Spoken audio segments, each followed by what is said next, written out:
各位網友大家好，嗱，撞車就見得多啦，Rose 撞 Benz 啊真係少見啦，仲要係監生冚埋嗰隻，撞到應一應嘅喎。7月27號凌晨嘅3點半，澳洲悉尼嘅富人區 Rose Bay 發生咗一單經典嘅車禍，犀利啦！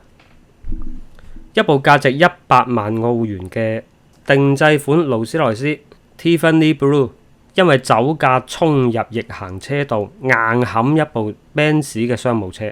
從個視頻可以睇到冇剎車㗎，迎面鏟埋去啊！個 Benz 司機52歲，佢受到非常嚴重嘅傷害，骨盤粉碎性骨折，脾臟破裂內出血，脊柱斷裂，10條肋骨斷咗。佢成個右髖，即係右邊骨盤啊，同埋隻右腳全部撞到爛晒。好彩就唔死得，真係陰公啊！呢啲飛來橫禍。呢條片嘅主角就係要講呢位駕駛 Rose 嘅肇事司機，佢係一個23歲嘅華裔靚妹仔，個名叫做蘭蘭央，楊蘭蘭啊。佢毫髮無損，一啲事都冇，所以 Rose 賣到咁貴呢，係真係有佢嘅價值所在嘅。嗰個安全係數高到啊，唔撞過你都唔信啊，就係咁誇張。對面係重傷，Rose 嗰個就一啲事都冇。跟住差佬嚟到，呢個楊蘭蘭現場做酒精測試，呈陽性反應，即係飲咗酒啦。跟住去到差館，阿 Sir 話佢根本就唔合作，拒絕做第2次嘅酒精測試。咁警方就即刻逮捕佢啦，並且控告佢醉駕、危險駕駛導致他人重傷、拒絕酒精檢測。呢個楊蘭蘭呢，出咗事之後，一直對對方受傷司機係不聞不問、漠不關心，一句關心慰問都冇。本來呢，警方就即刻要拘留楊蘭蘭嘅，但係佢繳納咗巨額嘅保釋金，繼續返屋企嘆世界。網傳呢，法庭就開咗張7000萬澳元嘅保釋單，呢個楊蘭蘭呢，就眼都唔眨就交錢就走人。咁澳洲嘅法院系統呢，係睇到付款方帳號裏邊係有幾多錢嘅。個法官收錢嘅時候呢，數零都數咗4次啊！佢以為自己睇錯啊！個餘額你估幾多錢啊？2700億澳幣。咁當然呢個7000萬澳幣保釋金同埋呢個2700億澳幣嘅餘額呢，澳洲嘅新聞呢就並未提及嘅。所以呢個金額呢，我估計係假嘅。佢係有好多錢，但係咪真係有2700億澳幣咁誇張呢？我估計係冇咁多嘅。Anyway 啦，總之呢件事係真嘅就得啦。咁啊，媒體啊，你知啲狗仔隊啊八卦㗎啦。當地每日郵報嘅記者見到啲咁奇特嘅人呢，就梗係去八卦下㗎啦。隨後就走訪咗楊蘭蘭居住嘅豪華公寓。記者發現楊蘭蘭屋企呢，除咗出事嗰部定製款 Tiffany Blue 嘅 Rose 之外，仲有一部未上牌嘅純白色開篷版幻影 Rose。喺呢部車嘅儀表板上面呢，仲放住好多限量版嘅拉布布嘅公仔。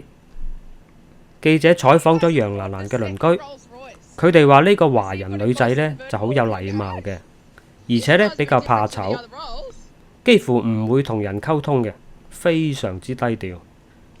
令到記者好奇嘅係，澳洲嘅有錢佬呢都係有跡可尋嘅。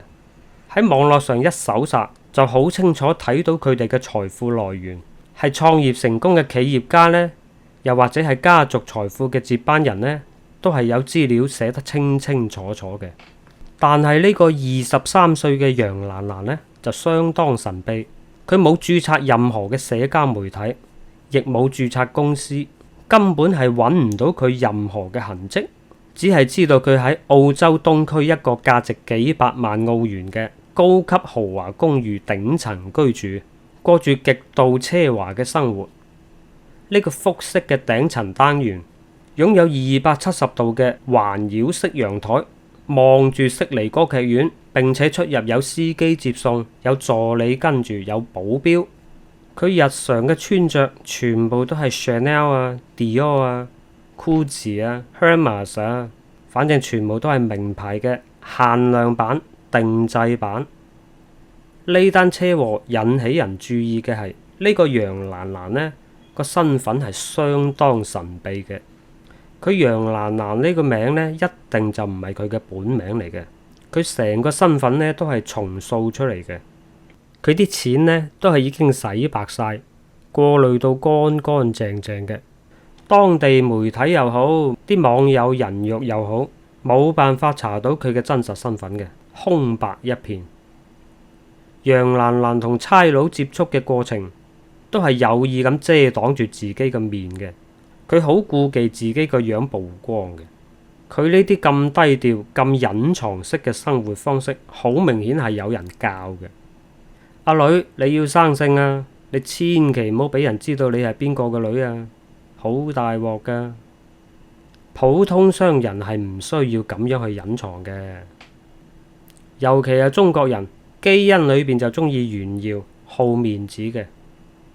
你睇下王思聰、李天一呢啲幾高調，打橫行噶嘛。李天一啊，唔係因為強姦曝光啊，一啲事都冇啊。再睇翻呢個楊蘭蘭，喺正常情況下呢，出咁大件事，佢屋企人係一定會出嚟嘅。但係由頭到尾都見唔到佢屋企人，證明佢嘅屋企人根本就唔喺佢身邊，亦都唔方便蒲頭。所以佢係啲政界高層嘅第三代或者係第四代嘅機率係比較大嘅。至於佢係邊位嘅格格公主，當然就冇證據啦。佢個樣似邊個啊？自己估啦。原來楊蘭蘭呢啲角色呢，喺澳洲係有好多。佢唔撞車嘅話，你根本就唔知道有啲咁富有咁誇張嘅富三代收埋喺呢度。比如講今年年初，中國著名嘅狗不理包子嘅掌門人張延森個女張敏，豪宅5200萬澳幣，即係2.6億港紙啊！購入悉尼 Vaucluse 區嘅濱海豪宅，同楊蘭蘭係同一個 area， 直接創下悉尼呢一區嘅今年最高成交價。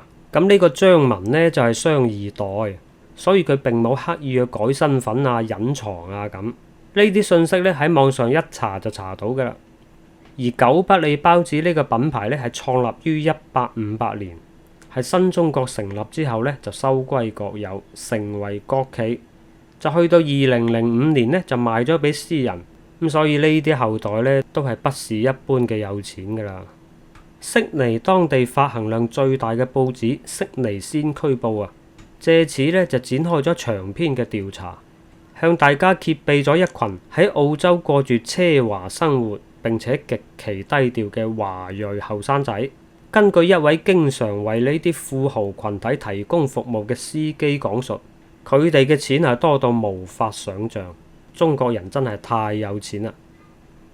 呢啲年輕人大多數係以留學生嘅身份喺澳洲定居，去賓利、Ferrari、Rolls-Royce 去 shopping 啊，從來唔試衫嘅，全部買晒打包拎走。有啲一日花費就5萬、10萬澳幣啊！有時仲要係包場購物。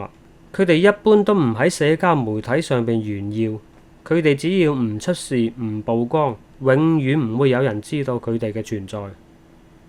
呢啲咁嘅橋段呢，我以為喺啲腦殘劇上邊先出現嘅啫，即係依家好流行嗰啲短劇呢，咩低調嘅千億總裁啊，低調富三代啊，依家發現嗰啲原來唔係腦殘劇啊，係真實存在嘅，嗰啲係寫實嘅紀錄片啊！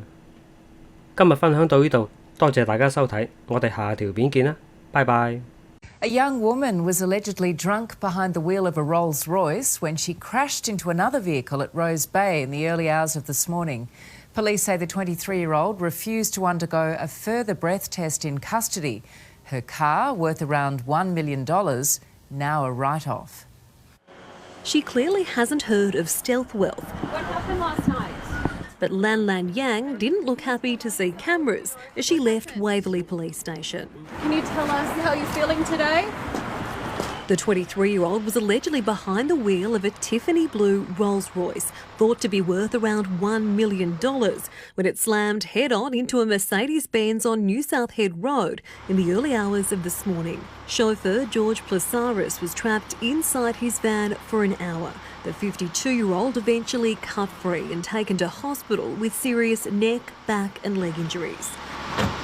Yang, flanked by 2 police officers, was arrested after allegedly returning a positive roadside breath test. However, back at the station, police claim she was uncooperative, refusing a secondary test. Anything you